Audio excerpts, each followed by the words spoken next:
தமிழ்நாட்டில் இன்று 11 மாவட்டங்களில் கனமழை பெய்ய வாய்ப்புள்ளதாக சென்னை வானிலை ஆய்வு மையம் தகவல் வெளியாகியுள்ளது.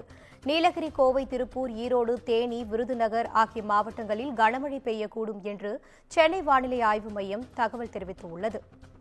தற்போது கிடைத்துள்ள முக்கிய செய்தியாக பார்த்து வருகிறோம். தமிழ்நாட்டில் இன்று 11 மாவட்டங்களில் கனமழை பெய்ய வாய்ப்பு உள்ளதாக சென்னை வானிலை ஆய்வு மையம் தகவல் தெரிவித்துள்ளது.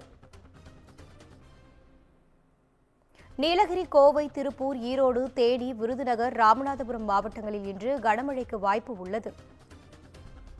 தென்காசி, நெல்லை, தூத்துக்குடி, கன்னியாகுமரி மாவட்டங்களிலும் இன்று கனமழை பெய்யக்கூடும் என்று சென்னை வானிலை ஆய்வு மையம் தகவல் வெளியாகியுள்ளது. தமிழ்நாட்டில் அடுத்த 7 நாட்களுக்கு கனமழை பெய்யும் என்று சென்னை வானிலை ஆய்வு மையம் அறிவித்துள்ளது. நாளை தீபாவளி நாளில் 18 மாவட்டங்களில் கனமழைக்கு வாய்ப்பு உள்ளது. கோவை, நீலகிரி, திருப்பூர், திண்டுக்கல், ஈரோடு, தேனி, மதுரை, விருதுநகர், சிவகங்கை மாவட்டங்களில் நாளை கனமழை பெய்யும் என்றும், புதுக்கோட்டை, தஞ்சை, திருவாரூர், நாகை, மயிலாடுதுறை, கடலூர், விழுப்புரம், செங்கல்பட்டு மாவட்டங்களில் நாளை கனமழைக்கு வாய்ப்பு உள்ளது என்றும் சென்னை வானிலை ஆய்வு மையம் தகவல் அளித்துள்ளது.